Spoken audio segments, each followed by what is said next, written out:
First, well, we should still do a safety briefing, right? Let's actually start with the safety briefing.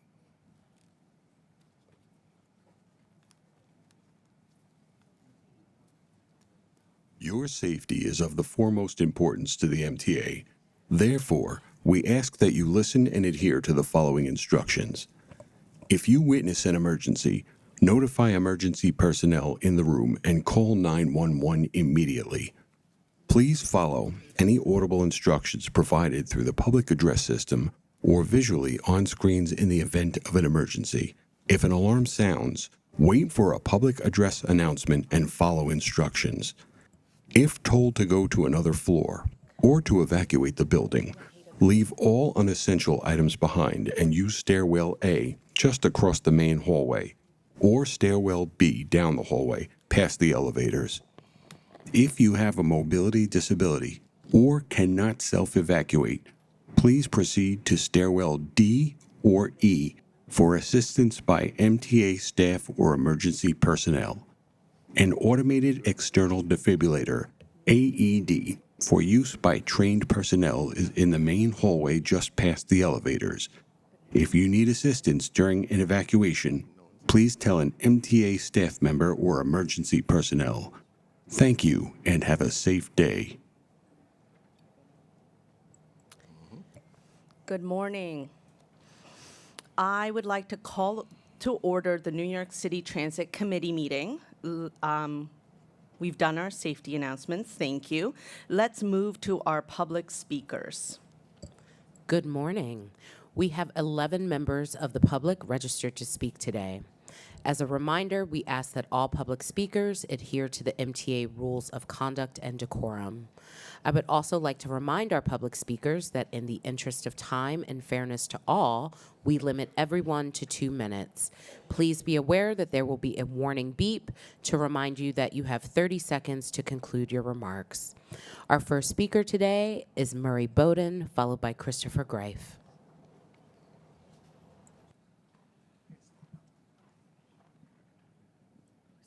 Yeah, but I can't see them.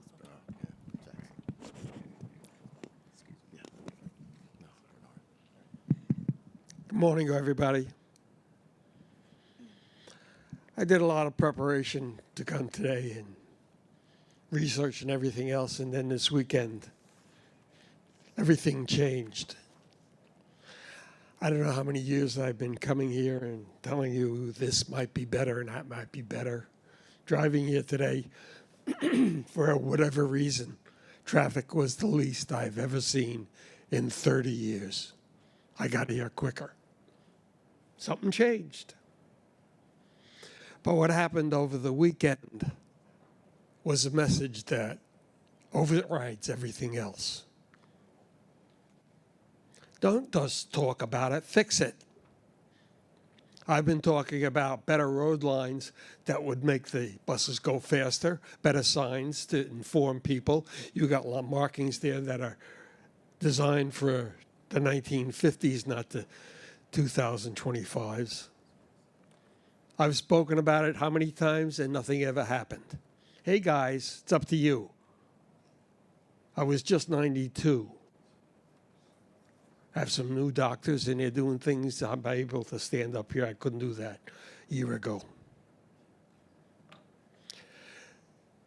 If these people in charge aren't fixing it, get rid of them and bring in new people and get it fixed, the bus times will go better. People feel better. They're treating each other better. I'm being treated well everywhere I go, and I see my neighbors and everybody else the same. The responsibility is yours. Don't wait. If the rules are wrong, fix them. Safety counts. Thank you.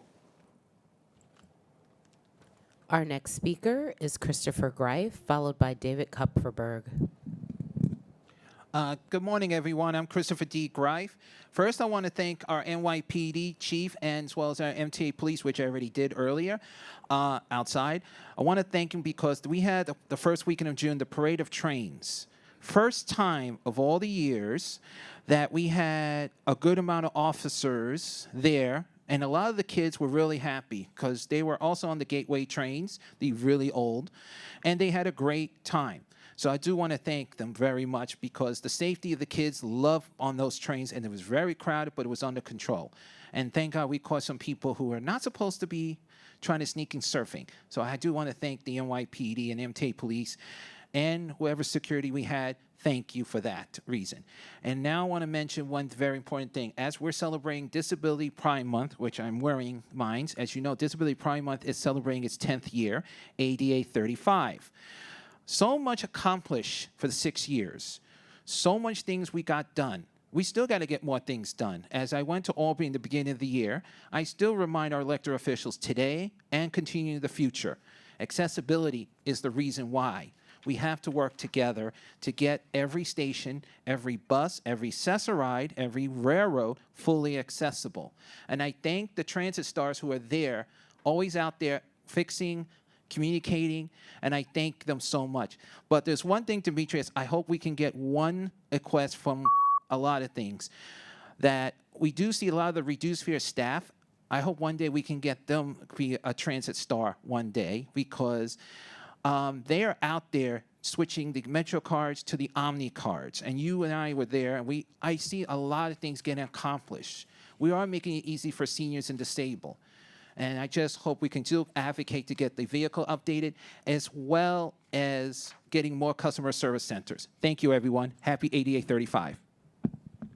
Thank you. Our next speaker is David Kupferberg, followed by Kara Girl.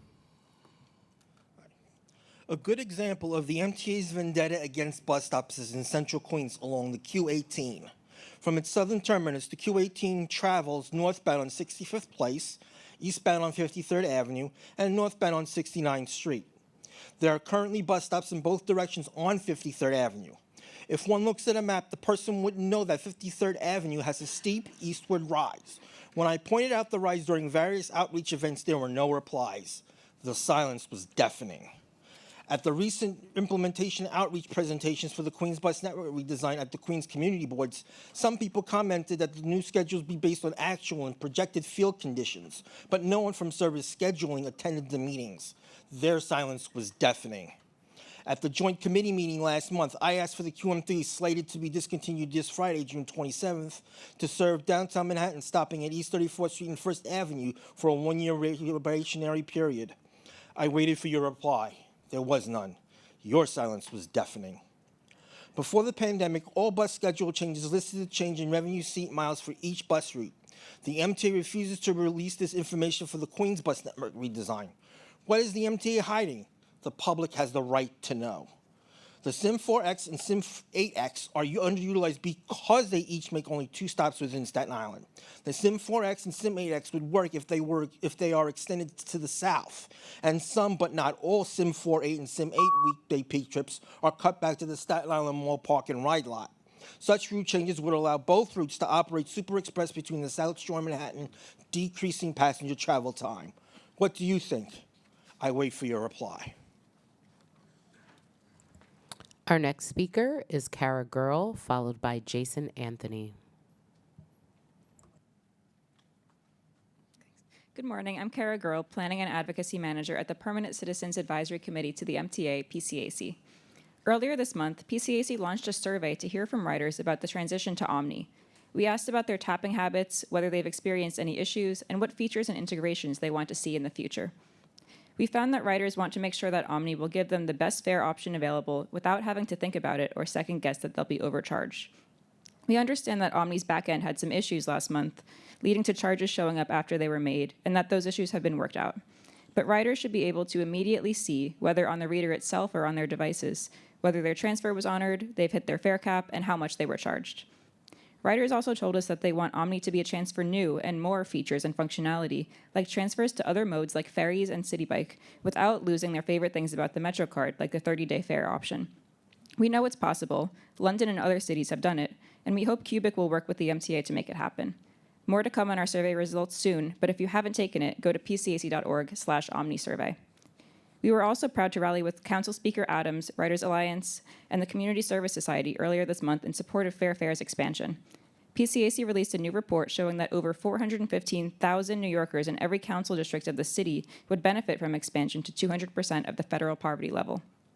Fair Fares is a vital lifeline for low-income New Yorkers to access transit, and we urge you to put pressure on the city to finally expand the program to include minimum wage workers before the budget is finalized. Lastly, we're looking forward to seeing the Queens Bus Network redesign begin implementation. We'll be out as ambassadors and continue to monitor feedback from riders as the changes take effect and hope to see bus speeds increase. Thank you. Our next speaker is Jason Anthony, followed by Omar Vera. Good morning, everybody. Jason Anthony, the transit guru, on the Monday after his 39th birthday. This month, I want to talk about the bus route that I take 4 days a week to my workplace, the S40.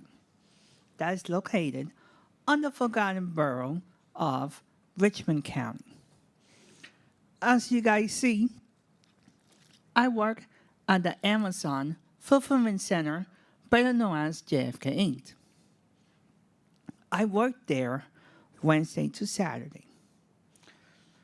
I take the bus between 5 a.m. and 5:30, departing from St. George Terminal. At those times, I don't see any members of the Eagle team nor MTA police or NYPD. Being aware that the 120th precinct is right across the street. After 10 hours of work, picking items from everybody that orders from Amazon.com, getting out at 5:45 in the afternoon.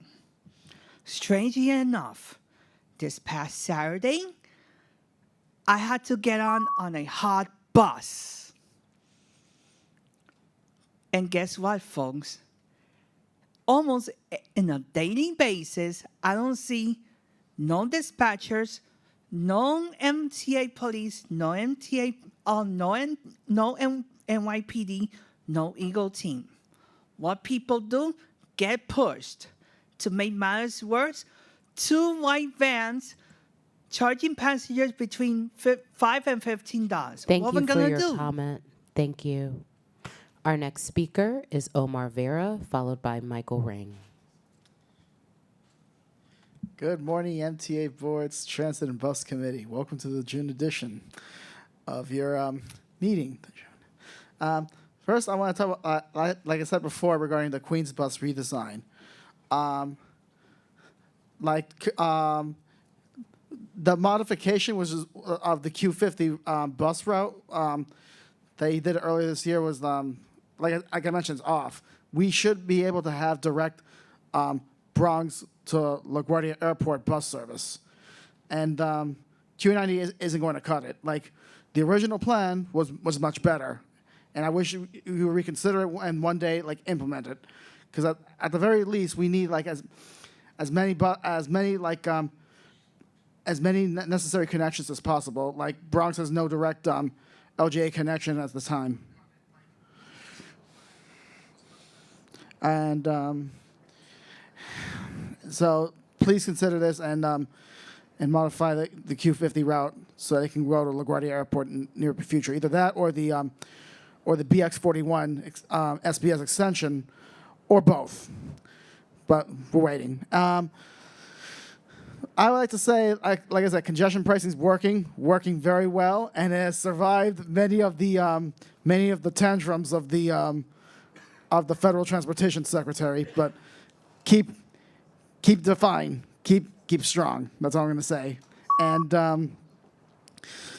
lost my train of thought. Well, I'm just gonna finish this, and hopefully, because the R46 and the Staten Island Railway's R44s are facing retirement soon, as more R211s are doled out.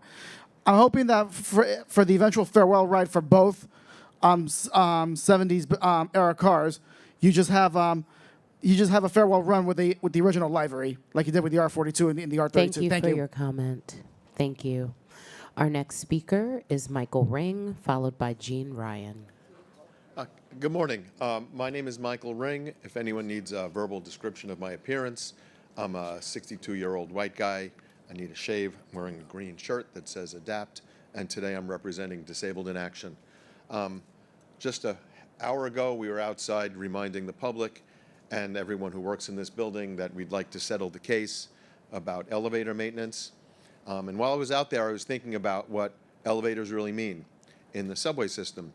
For many, many people, one step means you can't use the service of the subway. And if the step is there and the elevator is not working, or it's unreliable, or it's not even built yet, it means you can't ride the subway. And I was thinking, accessibility and disability are all on a spectrum. Because when I walked into this building, we're all here on the 20th floor. And something that was unremarkable happened. The elevator that the guests of this meeting usually use was out of order. But there was another one. There's redundancy. This building and this meeting wouldn't work without elevators because it's 20 stories in the air. I don't think anyone is going to walk up the steps to come to work every day. But you don't have to think about it. The elevators, there's many elevators, they work. If one isn't, there's another one. We need to settle this case so that there's some middle ground that we can talk about, so that there can be more elevators, we can count on them working. The system for telling people they're out of order isn't really working very well. 45 elevators are out today. People who can't walk up a step aren't running the subways. They're staying home, being unproductive people because they can't get to work. Thank you. Our next speaker is Jean Ryan, followed by Ian Matthews.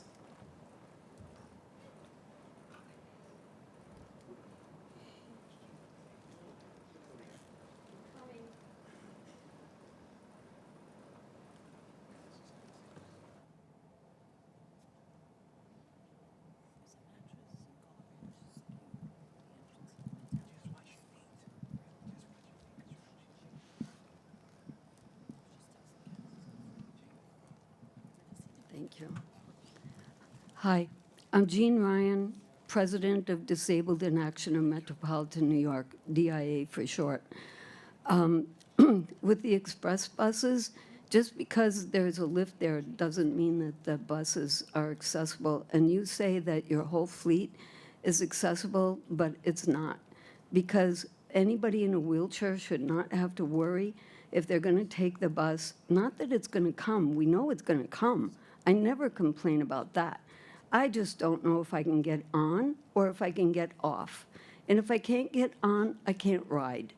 And so it's the least, it's great when I can get on, and off, but it's the least reliable form of transportation there is for a wheelchair user. And I don't want to have to be taken off by the fire department ever, but I have been. And I just never know if the bus drivers can move the seats, if they can get the door shut, the lift door. There are problems, constant problems with the lift doors.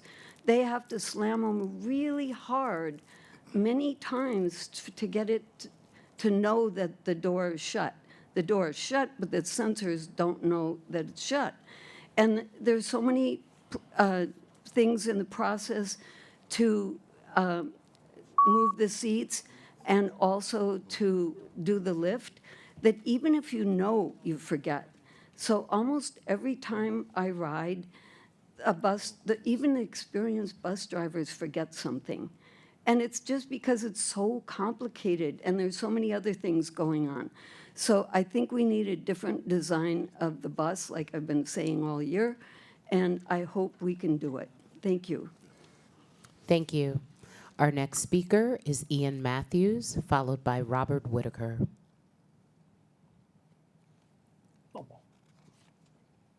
Hi there. My name is Ian Matthews. I'm here to address my concerns with safety on the B and D line stations in the Bronx, which are really not safe. They are tons of drug dealers, people smoking cigarettes, and letting riders in for free through the emergency gate at almost every station on this line. And another reason why we're losing so much money. And nothing is done, and it really doesn't make me feel safe. Another thing, riders were screwed last weekend because you had the 4 skipping all stops between Burnside and 149. But where was the track work happening? Down at 170. Why didn't the trains just go from Burnside to 167? Because you screwed riders at 161, which is a major stop. Another thing, the track work needs to end at 3 o'clock. Why is it ending at 3:30? The 4 gets really crowded around 3:30. A lot of workers leave from work at that time. And like, unless you're starting at 10:45, that's understandable to end at 3:30. But if it's starting at 9:45, it should end at 3 o'clock. If you need more time to do this, this should be done over the weekend. And you need to stop shutting down 170 so often, because that's the only accessible station on the line north of 125, because the elevators at both 161 and Fordham are out of service. So you should really stop shutting down 170 on the force every so often until this is fixed. Thank you. Our next speaker is Robert Whitaker, followed by Charlton D'Souza. Good morning, President Critchlow, members of the Transit Committee. My name is Robert Whitaker, and I am a local 100 busser living and working out of Borough, Brooklyn. I am currently an injured worker recovering from surgery last week, spending years of battling your comp department and your third-party vendor, Corvell, which I believe was criminal and should be accountable. If you're injured on the job as a transit worker, your life will change, whether you're not going to get the proper pay or get the proper medical care. President Critchlow and members of the committee, I challenge you to go without pay or proper medical care to see how your employees feel or are subject to. Your workers' comp department with the bloated staff need to get it right and pay proper through Cedric and with differential. I challenge all those in your comp department to go without pay and differential and see how your employees are affected. You need to fire the incompetent case managers, case workers, and incompetent assistant directors like I've had to deal with.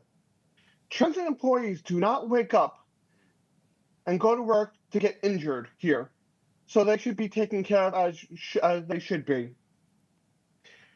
President Critchlow, I challenge you to get this fixed so that someday here we can reach that 205 workday here so that employees can get injured and come back here. Mr. President Critchlow, I challenge you to come and speak to all your bus operators and all your injured workers here, because right now we feel abandoned by our employer. Thank you very much. Our next speaker is Charlton D'Souza, followed by Anna Humphrey. Good morning, everyone. Charlton D'Souza, President of Passengers United. So the Queens bus redesign is set to take effect on Sunday, right? Why is it that the MTA has not listed the free transfer policy? Because a lot of people don't know about the additional transfers that you guys passed last month. But there is a problem that we have. We were told that the additional transfers are only valid for people who use buses and not subway. And I need this to be clarified today by the MTA board and by President Critchlow. I feel that's people who use the Q82 and the Q110 who now have to get off at Parsons Archer to transfer to the J train, they should be entitled to an additional transfer. Same thing with other routes, and this is something that has to be worked out. Now, also, there should be announcements on buses. I've been making announcements on the buses and telling people what's going on, but there's no automated announcements. And really, the bus drivers also, if they can, should make an announcement. In terms of the F as in fish train and the M as in Mary train swapping, we feel it's a good thing. It needs to be done. However, the M train needs to have more cars running on the 63rd Street line.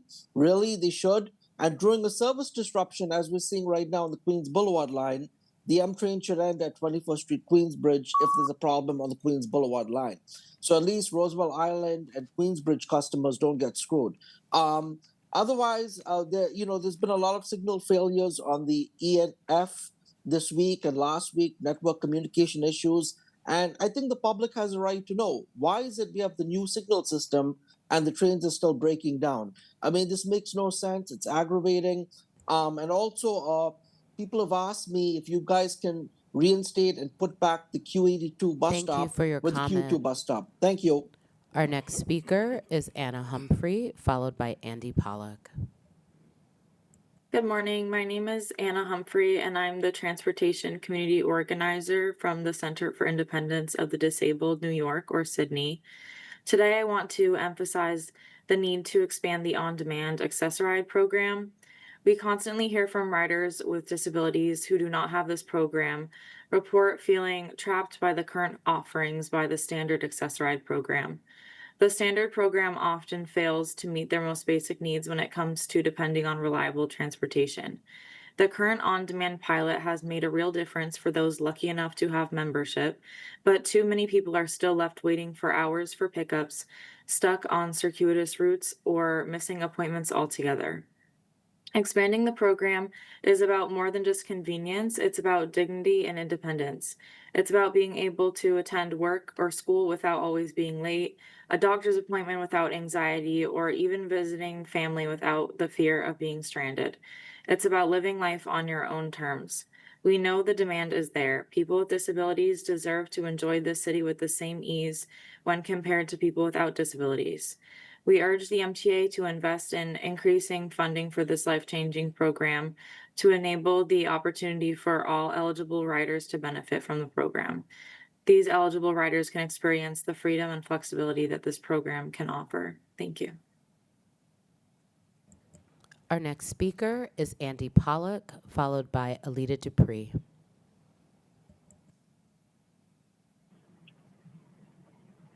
Good morning. This is Andy Pollock from Passengers United. So 2 things I'm going to bring up this morning. First up, regarding the Q45. I know I made a comment about it last month, but there was one thing I had forgot to mention regarding how, my bad, the Q74 route. The Q74 route, this is going to be a big game changer with it going from Horace Harney Expressway down to 164th Street, then going to Jewel Avenue. This is going to make a lot of time accessible for people who live in Fresh Meadows and in South Flushing to be able to access the Forest Hills 71st Avenue and subway station in Forest Hills.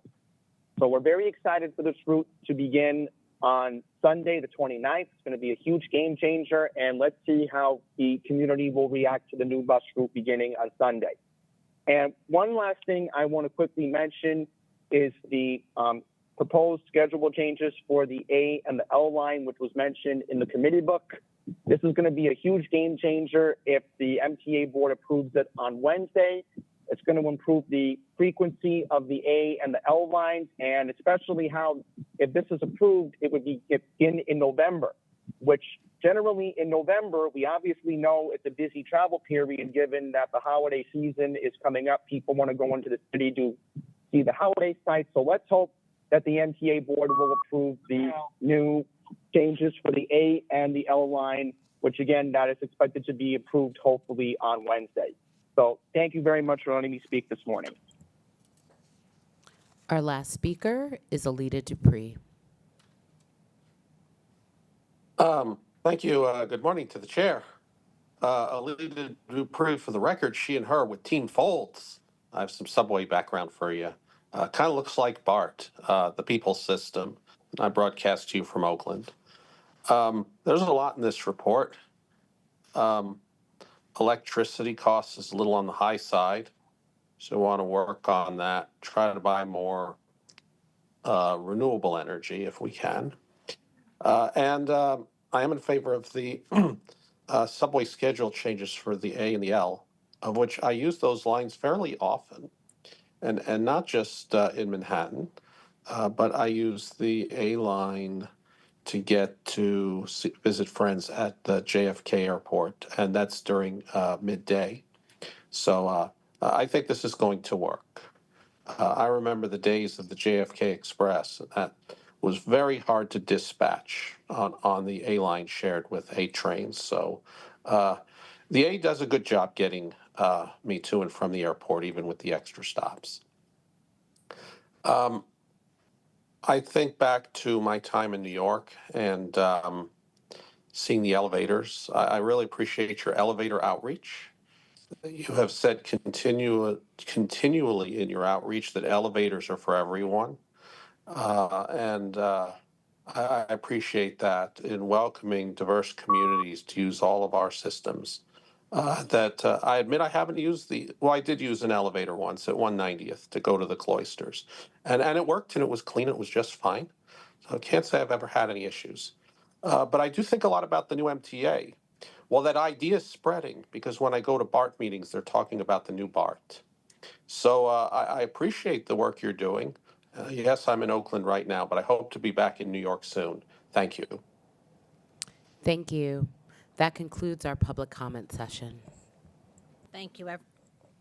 Can you hear me? Okay, good. Thank you, everyone. I will now make a motion to approve the minutes of the May 2025 meeting. Andrew? I know, same. You want to use mine? I'll just say it loud enough. On page 57, on the first paragraph, it says Parsons and Archers Avenue instead of Archer Avenue. Great, okay. So, I'm sorry? I know there's only 3 of us, so we can't do anything. We will amend the minutes, and we will hold until we have quorum to move the minutes. Okay. Demetrius, can you please start us off with the president's report? Oh, wait a minute, before that, are there any changes to the work plan? Any changes to the work plan? No changes, all right. Let's go to the president's report. Thank you, Ada. So a lot to talk about today. Really excited about where we are in the span of time right now. It's pretty exciting to be doing all of the many things that we're doing here at New York City Transit, delivering once in a generation, once in a lifetime changes. When we sit back and just think about how much this organization has changed in the last 6 months to a year, it just makes me really excited and proud to be where we are right now. So we'll start off by talking about Queens. The Queens bus network redesign has been one of our top priorities. It has been an opportunity that has been waiting and needed for so long. We spent 6 years just building up to this. To get this right, we made sure that we engaged the community, talked to folks out in the field, over 250 events, and collected nearly 20,000 public comments. This month, I had the opportunity to get out there and talk to some of the folks meet some of the people that were working on the project, from operations planning, Department of Buses, government and community relations, and so many others. And I want to just take a second to say thank you to all of the teams across transit, across the MTA, who have had a hand in making sure this is going to kick off properly. This is it's a project that makes you very proud to be a part of. And it's going to improve service for most of the bus-dependent borough in the city. Queens has been in need of it for so long, and glad to have the folks at the front line who have put their effort in to make sure that it gets delivered. Now the real work begins. On June 29th, next Sunday, we are launching phase 1 of the redesign. Our team and our partners at New York City DOT have been hard at work making sure that the material, like what you see right in front of the screen, have been up in the system. We've updated guide rides, posters, and screens. We've also launched a customer ambassador program, so members of our staff are out in the streets of Queens right now making sure customers know about this new network redesign. We want to make sure that people are engaged. There aren't concerns or questions about what buses are going to go where, what changes there are. So even in advance of the bus redesign, we're out there talking to customers and getting them involved. What you'll also see is one of the customer ambassadorships at Jamaica last week. It just so happened at the same time that we were out there, DOT bus stop management team was switching the signs out, and we happened to be standing there talking to some of the local media and reporters in the area. So there was an excitement, there was a buzz in the area just about this, and the folks are really excited to be doing this. At the end of the day, this plan is going to provide more reliable service, faster travel times, better connections, and simplified service for our riders. I have no doubt, I'm fully confident that the team will deliver. And if you work at the MTA, as a shameless plug, please consider signing up for a customer ambassador tour, or 4 or 5. And we'd love to have you out there talking to customers. This month also marked our move to the new Jamaica bus terminal on 168th Street in Queens.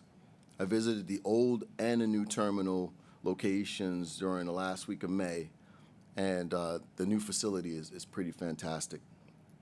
At the old terminal, I saw as buses were being flagged in reverse, backing onto the street, backing onto the sidewalk and into the street. And whew, it was something. So this new terminal is state of the art. It's pretty fantastic. We brought in materials from across the world to make sure that we were delivering a high quality product for Queens bus riders. It's been great getting the support in the neighborhood. NYPD has been really fantastic over there in the location. What you'll see in the photo here on the left, you'll see New York City Transit COO Bernard Jackson, along with Senior Vice President of Buses Chris Pangilinan. And we were joined by staff from Department of Buses, GCR. They were joined by Queens Borough President Donovan Richards and staff from other local elected officials to tour the facility, make sure the public understood the benefits of the new facility. They were big supporters in our Queens bus network redesign, and so having this terminal, being able to deliver service was really big for them, and we're appreciative that they were able to join us there. We also had a ribbon cutting for the new swing room. I was proud to be there with staff, supervisors, and friends from our labor. We really have been employing this tactic to make sure that we're involving folks who are going to be impacted firsthand. So talking with the union firsthand, getting their comments about things that they would like to see in the new swing room, talking with employees to find out what they would like to see in the new swing room, and then incorporating that in our decisions. It was a really big part of the success. And so to see folks that were standing in the same location really happy with the end product was really excited. This project required a huge effort from teams across MTA, real estate, buses, and government and community relations. It's a known thing that when we work together, we can tackle some pretty large issues, and as a result, everyone wins. This facility is going to improve both safety and service for both our Queens bus riders and a huge improvement for our employees. In May, we launched the automatic camera enforcement system on 5 new routes: the M2, the M4, the M42, the M100, and the BX5. The map here on the screen is showing you all of the ACE-enabled routes across the city. The green lines are the routes we've turned on in 2025. You can see that this program is running across all 5 boroughs, and we are, without question, not done yet. We're hopeful to be launching more routes in the coming months, and we'll have updates about those routes soon. ACE cameras keep the streets clear, and they speed up our bus trips for hundreds of thousands of riders. The camera enforcement has sped up buses and enabled routes by an average of 5%, with some corridors seeing much larger gains of up to 30%. So the speed is up, the buses are moving, and it is definitely tied to the expansion of this ACE program. We've also seen data that shows that ACE-enabled routes have seen a reduction in collisions and a reduction in emissions. we're without question grateful for the strong partnership that we've had with this New York City DOT on this program. I had the pleasure of speaking with the DOT Commissioner, Eudanis Rodriguez, in advance about this recently, and it was really great to hear that we share the same vision for improving the bus movement in our city, the value that our system adds, and when our buses are moving smoothly, how that value is transferred to our customers. Bottom line, if you're driving on the street in New York, don't block the bus.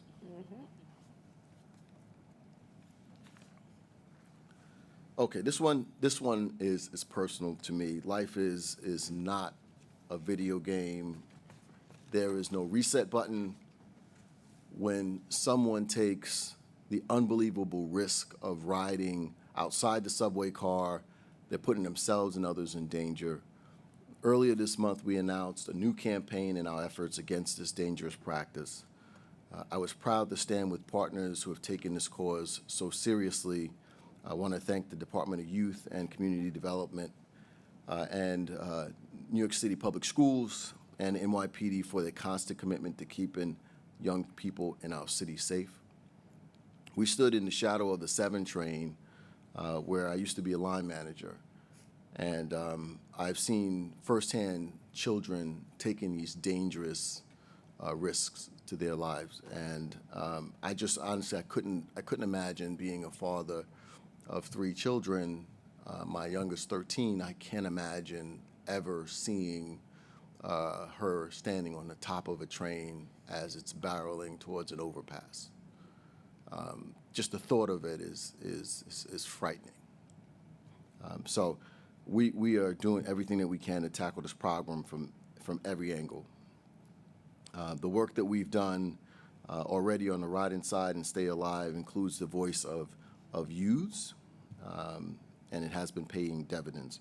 When young people hear these messages from their peers on the platforms that they use, it's far more likely to reach them. It touches them personally because it is someone that they know, someone that they hear, someone that sounds like them, looks like them, and has the same frailty in their system, just like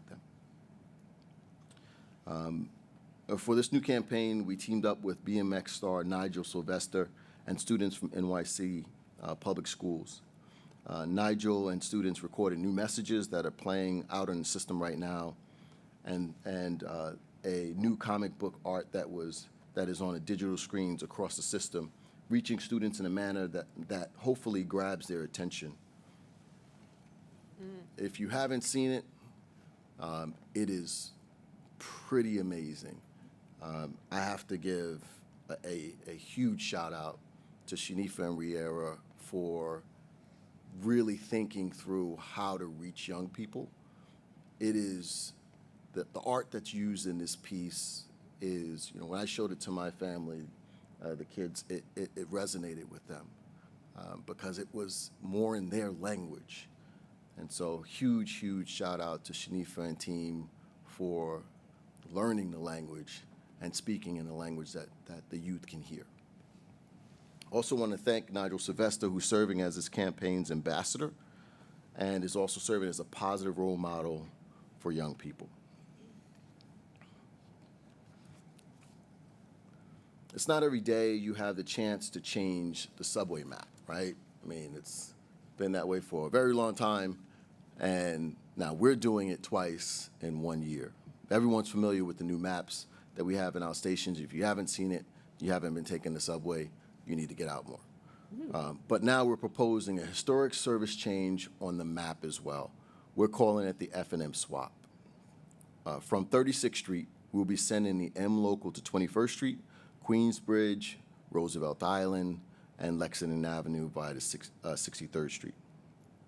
From Jackson Heights, the F will remain on the express track to Queens Plaza, Court Square, and Lex 53rd. This change will provide operational improvement through route simplification. This configuration eliminates the shared track segments between the E and M. The E will share track with 2 lines instead of 3. The M will share track with 3 lines instead of 4. This will reduce delay risk to the entirety of the E, F, M, and R lines along the Queens Boulevard corridor. So what's the benefit that customers themselves will see? This change will increase reliability and reduce delays. It will result in a net travel time savings with 2.5 times more customers benefiting from shorter travel times than seeing longer routes or longer trips. It will reduce crowding for riders at 63rd Street stations. It will capitalize on never-before-used direct connections between 63rd Street line and Queens Boulevard local stations. You'll be hearing more about this proposal throughout the year, so stay tuned. When we talk about a commitment to safety and service, this is a huge improvement to service, something that had been discussed for many years, and just a real kudos to the team for pushing and pushing to be able to deliver better service to our customers. And with that, we'll turn over to subways. Okay, good morning, everyone. I'd like to thank and congratulate the Subways team on achieving a significant milestone in May. Weekday on-time performance reached 85.2%, which was the highest level in the modern era of record-keeping outside of COVID. Customer journey time performance reached 86.1%, which was the highest for that metric since it was first calculated in 2015. These results show that we're making meaningful progress in improving service for our customers. I've always said that everyone in Subways is responsible for delivering service to our customers, whether they're directly operating trains, managing service, helping customers in stations, maintaining and inspecting equipment and cars, or providing service from an office. So everyone gets credit for achieving these milestones. To help thank everyone, I'll be out there on July 3rd along with my leadership team for a Subways Appreciation Day. We'll be out in crew rooms, out at the shops and yards and barns, thanking people, encouraging them to keep up the good work. This is a milestone that we've been looking forward to for a long time. 85% was a big threshold. I'm confident in the team that we have in Subways, and I look forward to continuing to deliver on this service and seeing the next milestone we can deliver. Thank you.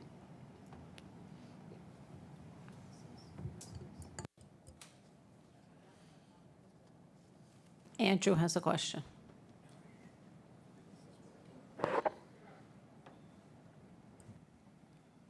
Where's Chris? Go to him now. We gotta wait for Chris anyway.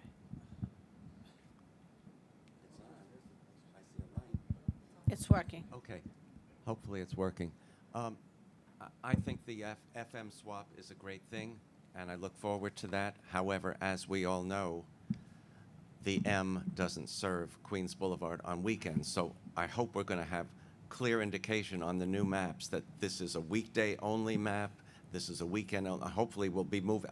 I was told we're moving towards real-time maps on the screens, which will make everything great for everyone, because you want to know what's running when you look, not, 12 or 15 hours later. So we're going to make sure that it's clear that this is a weekday-only change, correct? Yeah, so you're absolutely right, Andrew. One of the things that we've continually tried to do is involve the public with how we should be letting them know, how we should be engaging them. So this is not going to take place until later in the year. We're starting the messaging now so that folks know that it's coming. We want their feedback in advance when we first roll it out, so it is important for us to get that message out in advance. But you're absolutely right. If we're not serving customers in the way that we should be, it's our fault. And there's an opportunity, and we still have time to be able to engage customers. Latoya? Thank you. So for Subways, the A&L service, you also discussed today, right? Okay. Oh, not yet. Okay, then I'll have a question then. All right. We're waiting for Chris to do buses. Hi. Oh, Sunil. Okay. Good morning, President Demetrius, members of the committee, and New York City Transit leadership. It's my honor to present on behalf of Chris Penglinen the bus performance report. Overall bus performance remained stable in the month of May, with modest improvements compared to May of last year. We did experience a slight decline in performance when compared to April 2025 due to seasonal increase in unscheduled operator absences and slower bus speeds. Specifically with respect to service delivered, we were at 95.2%, which is on par with May of 2024, but decreased by 1 percentage point from April of 2025. Customer journey time performance was at 69.5% this month, a 1.1% increase from May of last year, and a 3.3% decrease from April of 2025. Average bus speeds at 8 miles per hour improved by 1.3% over year and was down 1.2% from the month of April 2025. These changes align with seasonal trends and are being monitored very closely by our road operations and our maintenance teams to make sure that we commit to excellent service as we go forward. That's the May performance metrics.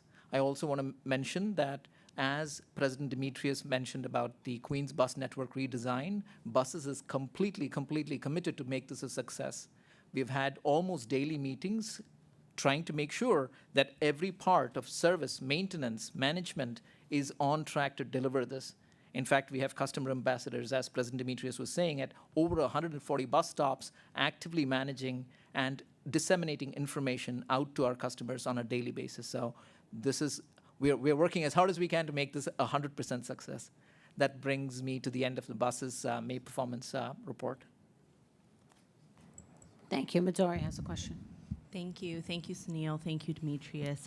So quickly on the ANL service, because I understand there might not be a presentation on it today.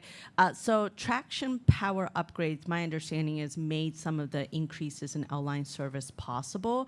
Are there other similarities that New York City Transit will be eyeing to leverage upcoming projects within like the next capital plan? And if you all need to get back to me, that's fine. But I'm just curious, like I love the continuous improvement kind of method that you're all seeking and pushing, and so would love to know, since traction power played a role here, what kind of upgrades can be made in other lines. So moving to buses, what are learnings that you've had from the Bronx bus redesign that you'll transfer to the Queens bus redesign? So I think the main learnings is a better rebalancing of bus stops, making sure that we get the word out early using multiple channels, making sure that our digital outreach forms of communication, mainly the bus time website, the MTA app, is completely updated with the latest information with respect to changes in the bus stops, reroutes of existing routes, and additions of new routes. All of that has been quality checked, so making sure all of the information is right at the fingertips, in addition to our customer ambassadors being out there in person over the course of July, over the first half of July, actively working with the people. I think that's the main bits that we have changed as part of our redesign. Thank you. Yeah. I only have one more question. You've noted with automated speed enforcement, the improvements. I saw, one anecdote in the book here, which is great. Can we get a list as board members of most improved bus routes regarding the speeds? Because, people do ask questions about, hey, this new automated enforcement, what's the benefit here? And it'd be great to be able to rattle off, if I'm in Brooklyn, like look at all of these routes that have gotten better. As we're all out in the community, board members should be touting the success, and we know that sometimes there's concern about change. And so if we can get that list, that would really help us out. Thank you. Absolutely, will do. Great, thank you. Next, we hear from Rachel in Paratransit. Good morning. Paratransit had a very busy month of May. We continue to set ridership records and see increase in customer use of the service. We had nearly 940,000 completed trips in the month of May, serving over 1.3 million riders. Similar to the update Sunil provided, on the paratransit side, we did see a slight decrease, particularly in on-time performance in the 20-minute window in the month of May. However, we continue to achieve and exceed our key performance indicator goals. And we're keeping a close eye to ensure that this is a seasonal trend consistent with what we've seen in years past and not indicative of a larger concern. But we will be continuing to monitor the ridership in particular very closely to ensure we can provide service as our ridership continues to grow. And we'll be back on Wednesday at the board to provide some more details on what's going on with paratransit service and growth. Thank you. Great, thank you, Rachel. We're now going to move on to ridership, and Bernard. Morning, Bernard. Good morning, Madam Chair, Board Directors, President Critchlow. I got more good news to pile on you here, so. May has marked a new record for performance and ridership. Subway has hit a new monthly post-COVID high with a weekday average of 4,192,819 daily weekday riders. On May 1st, we registered 4.4 million paid rides, which stands as the highest day in 2025, until we broke that mark on June 4th with 4.45 million daily riders. Those days trail only a single Christmas shopping day as our post-pandemic highs. On the bus side, our growth was due to improved fare compliance and ridership growth. Bus registered an average weekday paid ridership total of 1.475 million weekday riders, which represents a 13% improvement from May of last year. This month, we are circulating 2 staff summaries with some minor service changes that we believe will improve service for our riders. First, we are reallocating resources on Staten Island. You will see the details in the staff summary report, but in essence, we are discontinuing the SIM, the SIM 4X, and the SIM 8X. These routes are duplicate routes. Customers will continue to be served by the local service on the SIM 4 and the SIM 8 route. This will free up resources throughout Staten Island. Second, on the subway side, which was also mentioned during the public comments section, and one of our board members just alluded to it, is that we are adding service on the A and the L line.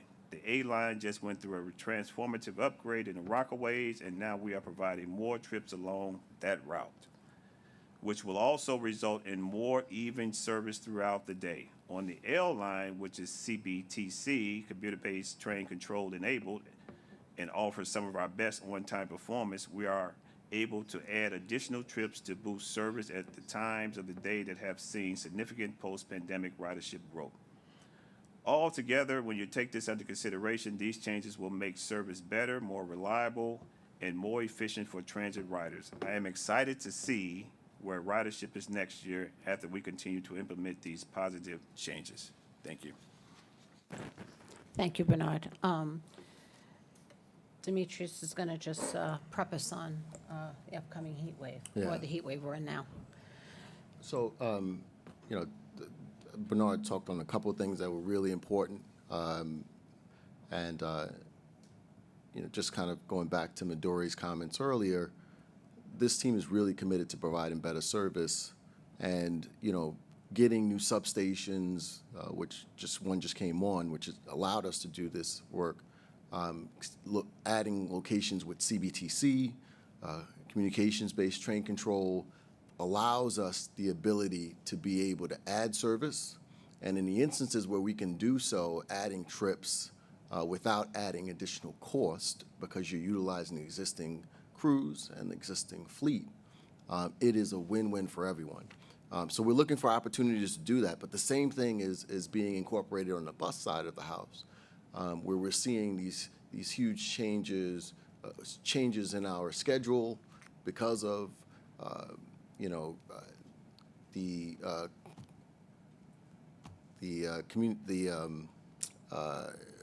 where we've congestion pricing, congestion relief zones being set up. It's improved our transportation, improved the speeds in the city, and so it is without question allowing us opportunities to be able to change some of our schedules for the next pick, and we're incorporating better and more improved service for the next pick. But with that, there's a couple things that were mentioned earlier that I just want to circle back to. One of them was involving the heat. There was no scenario where we would like or would be in favor of what was experienced by one of our public comments today, where we have a piece of equipment, whether it's a bus or a train, without air conditioning. And so just to give you an idea, we are keenly aware of the uncomfortability to our customers, and we are, without question, taking action to make sure that we address it properly.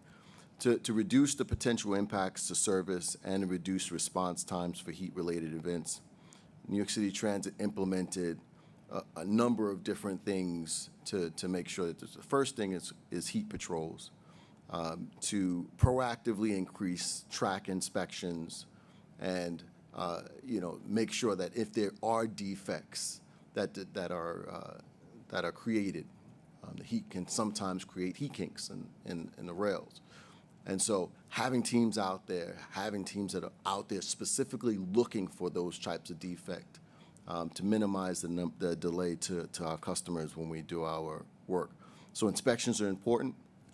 Next thing is staging personnel and adding extra personnel to be able to respond in the event of an emergency. We're looking at key areas where we know the risk is there, locations where we have most of our merges, so staging personnel there. Key risk areas including power substations, machine rooms, generators, cables, connections. The team is fully engaged. Now, to ensure the air conditioning is functioning, both subway rail cars and buses, they're inspecting all of the trains and cars before they're placed in service.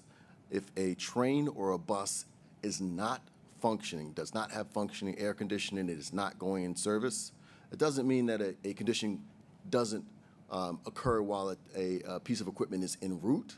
And in that case, we're taking it out of service to get the right service that it needs.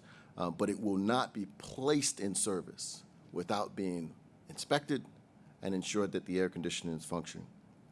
All equipment, whether in yards, shops, depots, stations, office buildings, are being checked consistently to ensure that we're functioning. It's important to not just protect our customers, but to protect our employees, as they're the ones that are going to be providing this great service that we've been doing all along. Paratransit service providers are reminded that vehicles must have functioning air conditioning as well. Buses and operators will be on standby for any support needed with subways in the event there are emergency conditions. New York City Transit also completes a continuous welded rail watch when rail temperatures show signs of rapid increase, as to protect against what we talked about earlier, the rail heat kinks. Safety advisories were issued across all various departments and divisions highlighting heat stress symptoms, actions, preventative measures, what to do in the event an employee, your partner, your friend is showing symptoms of heat stress. We are ensuring our employees, particularly those on the front line, have additional water resources as needed, and we're performing AC checks at all of our employee facilities. And there's just one other thing that I would be remiss if I didn't mention. It's always a topic that is important to everyone. Our work on the elevator and escalator has been phenomenal. I always like to give kudos to the team for their work. One of the individuals that we're going to be talking about in just a short minute is part of that team. But New York City Transit, the MTA, is committed to providing a fully accessible system, right? Buses, subway, paratransit, we are committed to accessibility. That's why there are 33 elevators right now in capital rehabilitation. So when folks say that there are 40 elevators out, 33 of those 40 are out to be able to provide better service for our customers. That's the reality. So when we talk about how many elevators are currently out, total outages right now, out of the 360 elevators, there are 6 outages. So I'm proud to be able to talk about New York City Transit's service, the availability, the reliability that they've been providing availability system-wide for both New York City Transit elevators and for contractors, the privately owned, is 97.5%. The ones that we own are at 98.2%. We are without question committed to accessibility. With that, I will go back to slide 11.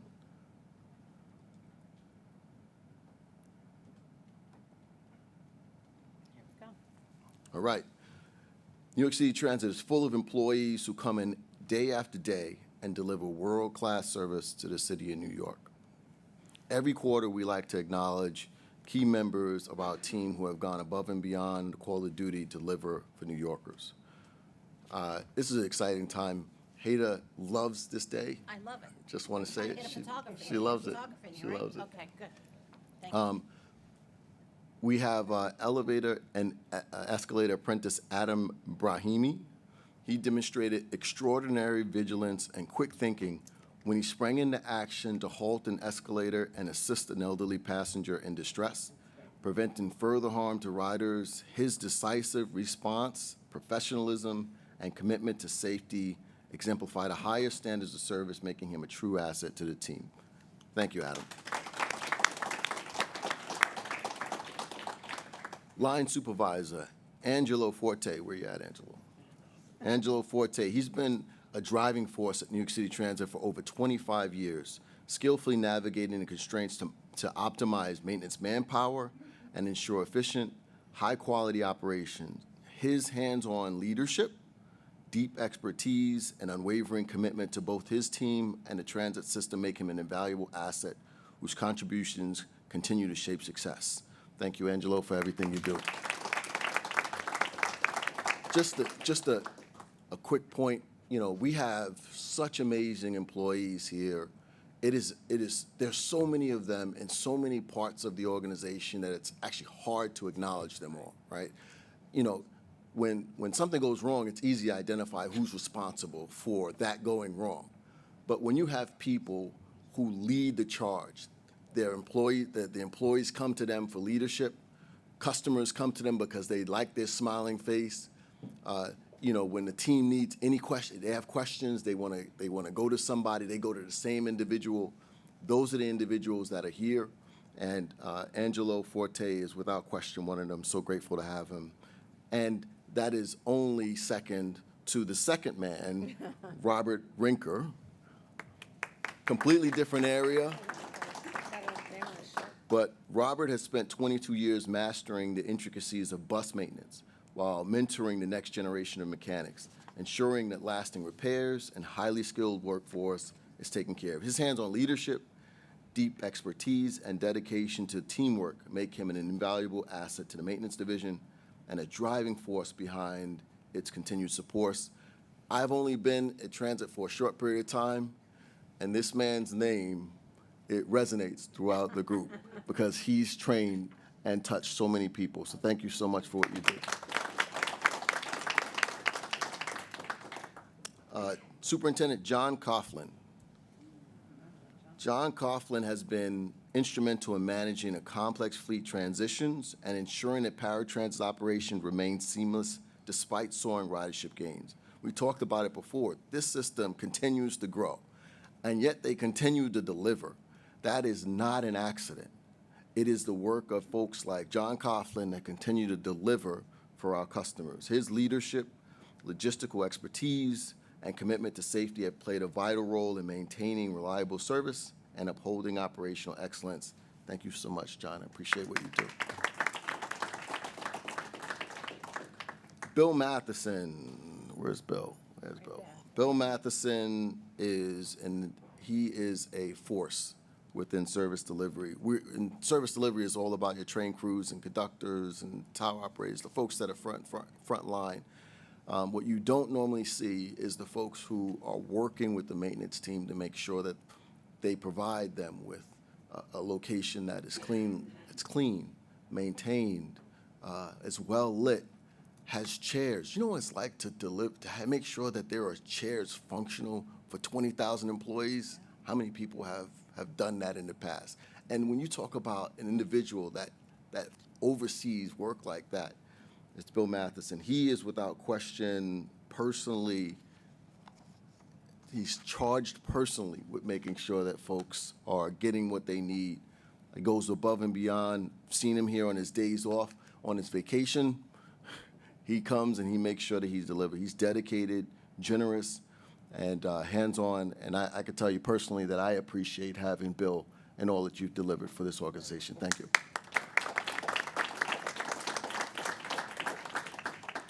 And lastly, Giovanni DiMaggio. Oh, he's out sick. It's unfortunate. Well, Giovanni was instrumental in protecting one of his employees who was one of his co-workers who were assaulted. You know, at Transit, we take that personally. We're all together in this. And so when an employee, a fellow co-worker gets assaulted, it is work like Giovanni's, his actions, and sticking up for his fellow employee, which is what we want to always consider as fellow employees in New York City Transit. And that will conclude our Transit All-Stars. Great. Thank you, Demetrius, and congratulations to all the Transit All-Stars. You make the system run even better. Thank you very much. So I think we've asked all the questions in between everyone's presentation, right? Do we have any other questions?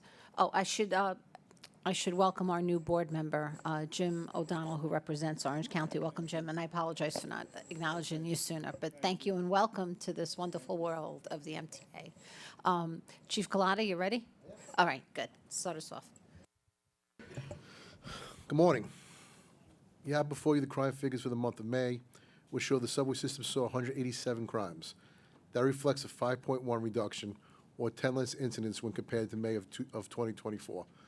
When looking at the year as a whole, from January through the end of May, the subway system saw 871 crimes, when compared to 906 crimes from the same period last year. This year's figures reflect a 3.9 reduction, or a decrease of 35 incidents. The reductions you're seeing is due to the hard work of the men and women, not just in the Transit Bureau. That's the entire NYPD is pitching into this safety. Riders rightfully deserve a subway journey where they are not confronted with lawlessness or disorder. And our transit cops have been hard work addressing all matter of unlawful conduct. Officers have made over 14,000 arrests this year alone. This reflects a 67% increase, or over 5,700 more arrests when compared to 2024. It's worth pointing out that a notable part of this strategy is enforcing transit rule violations. The types of offenses that are highly visible and truly impact the quality of life of a rider's journey and the perception of safety. Switching gears for a moment to what President Critchlow talked about earlier. A week ago, transit officers, EMS, fire, and MTA workers responded to a stretcher track along the 5 line in the Bronx and found a 14-year-old teenage boy critically injured. We believe he was subway surfing. As the school year ends, I just want to make a plea, and this is a plea to parents. Please know what your children are doing. The average age of a subway surfer is 14 years old. That's a number that scares me as a father, and it makes me very worried for the summer. Now, to that end, what are we doing? And I think this is an important piece of it. Every day we fly drones during the school week, before school, after school, and in the rain. It doesn't matter. And each week we're catching multiple subway surfers. And what really is an upsetting number to this is that a lot of them are repeat offenders. They're not the first time we've seen these individuals. Now, we take a multi-leveled approach to this. It's not just taking the individual into custody. It's meeting with the parents. It's working closely with family court. It's getting the proper messaging out. We go to the schools and visit the schools. We've touched thousands of parents at PTA meetings. We've touched thousands of students along those lines where we see the problem. So we want to make sure that we plug the parents into this, because I think they're a real key component to the subway surfing. As a father, it breaks my heart. And if you see the injuries, they're life-altering, they're life-changing. These juveniles will never be the same from these injuries if they do survive them. So it's imperative that parents take a deep look at what your children, if they're riding the subway system, look at their social media, look at their phones, know what they're doing. In light of international developments, we've been working very closely with Chief Kemper and his team. We are definitely at a heightened level of alert. when it comes to what's going on, looking at the international developments. Right now, there's no credible threats to New York City subway system or New York City at this particular time. We get updates on a very regular basis from our liaisons overseas. So if anything changes or that becomes, we see something immediately, we're going to come right to our partners, right to Chief Kemper, and we'll make sure we get these, the information out. But as of now, there are no credible threats, and we're monitoring it every day. And like I said, we have multiple posts out there from both the transit end of it and from the NYPD to make sure we keep the subway system safe. When it comes to the excessive heat, I just want to thank President Critchlow and his team. We're looking at every contingency that might happen. Every time we've had to ask or wondered about something, there was immediate responses. Gabby and Joe Nugent, just great liaisons, and I know you were directly involved, and we're very comfortable with the heat wave coming in, that if we do see disruptions or we'll be able to keep our districts up and running and keep everybody safe. And one last point to the subway surfing is it's the importance of it. It's the messaging. The messaging that went out was excellent. I heard it as I was on the train the other day. I saw it out there. It's really fantastic to get that positive outreach. And later on this afternoon, I'll have another group of high school students into 130 Livingston to talk about subway surfing, because I want to hear from their perspectives and how they see it, and then what we could do to try to change the culture. Thank you. Great, thank you, Chief. Any questions for Chief Collada? If not, okay, we move on. Okay, we're turning it over to Rich Hyduke for this month's special presentation on the Queens Bus Network redesign implementation. Thank you. You're welcome. After 6 years of planning, 4 plan iterations, and over 250 outreach events, I'm here to talk about the implementation of Queens Bus Network redesign. Years of planning, outreach, preparation have come together to bring us to this point. We have prepared materials and tools to educate the public and are in the process of making necessary changes to ensure that this new network can be successful. The first phase of implementation is just days away, on June 29th. To reach as many customers as possible before the first day of service, a public education and outreach campaign began immediately following MTA board approval in January. Since then, we have offered briefings to every elected official and community board in Queens, as well as the borough president's community civic engagement committee. To further reach riders, we hosted 23 pop-up events at key locations concurrently with our traffic checking team distributing tens of thousands of brochures over the course of 1,200 field shifts. Over 250 hard copy of the final plan were delivered to Queens libraries, senior centers, community boards, and elected officials. But all this education and outreach is only part of what the team of planners have been up to. To prepare for implementation, the team spent time testing every new turn and analyzing bus stops with partners in the Department of Buses and City DOT. The team created thousands of tracking numbers to submit to DOT to organize bus stop adjustments. With these tracking sheets, DOT began changes to bus stops back in February, starting with changes that would have the least impact on operations and limit potential issues to riders. In time for June 29th, over 1,600 bus stops will have been installed or had adjustments made. By the end of both phases of implementation, over 3,300 bus stops would have had adjustments added, removed as a part of this project. This includes over 10,000 unique adjustments to these poles, like adjusting route panels, location panels, route types, and destinations. This has required months of coordination with our partners in City DOT and weekly meetings to ensure accuracy and timeliness. To help the public navigate these bus stop changes, the team developed guide-a-ride inserts, seen here in yellow and black, that contain specific information for the changes that are occurring at that specific bus stop. By the time this project is fully implemented, the team will have developed and worked in coordination with the guide-a-ride installation team to install over 7,500 unique inserts at bus stops throughout Queens.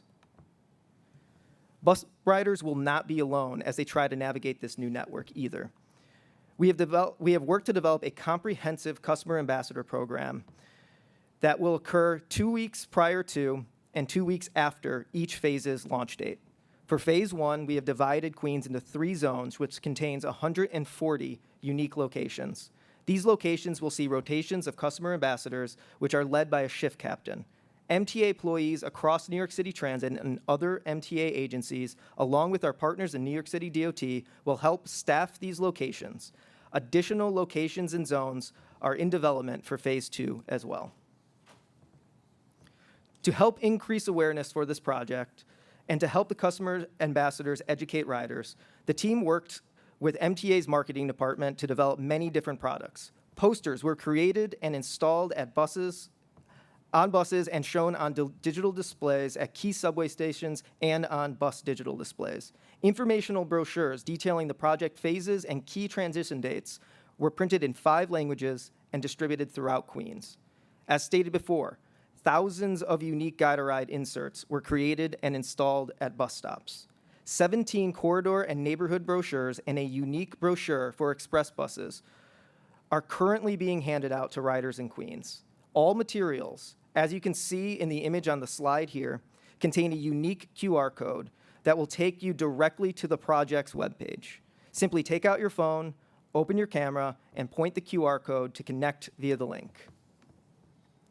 Once you get to the webpage, you will see the route lookup tool. This will be the easiest way for people to understand the impacts to their specific route. Simply type in the route that you would like to know more details about, and you will see the changes that are occurring and potential service alternatives that you can take instead.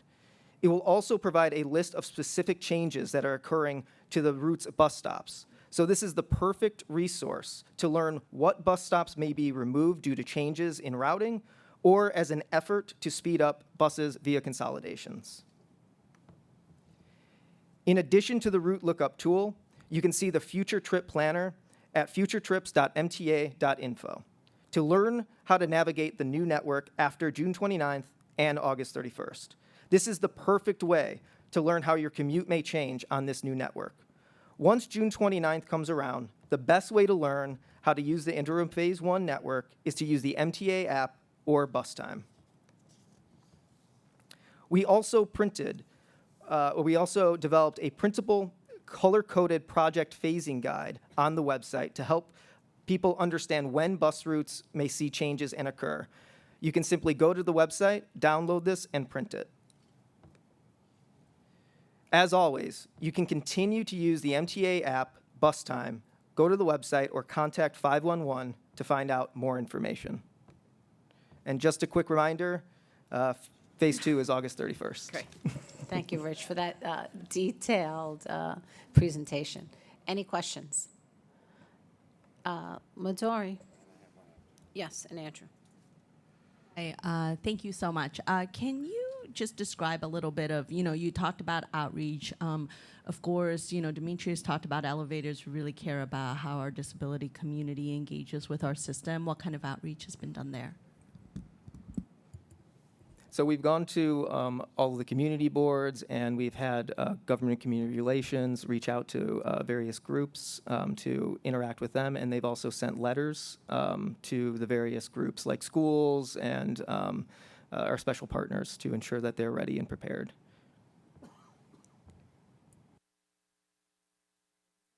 Andrew? On the guide-a-ride inserts that you mentioned, is there a distinction between the June 29th and the August 31st changes? I mean, will riders be able to understand that immediately? There is. So we first started installing the guide-a-ride inserts for the Phase 1 ones. That would say effective June 29th. And then we're in the process of developing and printing and then installing the Phase 2 ones, which will say August 31st. Again, there are thousands of these, so it takes quite a long time to develop and install. And because they're unique to that stop, it also requires a very strict attention to detail as well. Thank you. Yep. Great, thank you. Since we don't have a quorum, Lou will walk us through the one procurement we have, and then we'll take action later on. Lou? Okay, thank you. The New York City Transit procurement package this month includes one item. The item is a request for the board to formally ratify the declaration of an immediate operating need and the award of a 2-year emergency repair service contract on R-251 Vacuum Train 4 to the original manufacturer, the NEU International Railway Company. R-251 vacuum train, crucial to New York City Transit's track cleaning initiatives, consists of 3 cars, 1 center car, 2 filter cars, all pulled by a locomotive.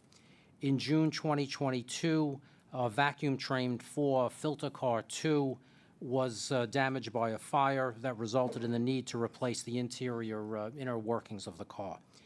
The damaged car was bypassed, and VT4 has since been operating at a reduced capacity. The repair of VT4 includes the fabrication and installation of a new complete filter car module, its wiring, and operating software. As the OEM, the original equipment manufacturer of the R-251 vacuum trains, retaining this company, NEU, is required to furnish and install new equipment to repair and return VT4 to a state of good repair. NEU has the experience, technical capability, and resources to perform the work required. The total not-to-exceed amount for this contract is $1.7 million, which procurement, with support from MTA Audit, has found fair and reasonable. This price includes $1.04 million in materials and $621,000 in labor, engineering, freight, and all other costs and expenses required to complete the work. We submit this, Hayda. Okay, thank you. Thank you, Lou. No other business. We don't need a motion to adjourn. We're going to just adjourn and move on to finance. Thank you, everyone. Oh, wait a minute. We need a photographer so we can take a picture with, you got it? Great, with our Transit All-Stars. Majority board members who want to take, please join. Thank you, everyone.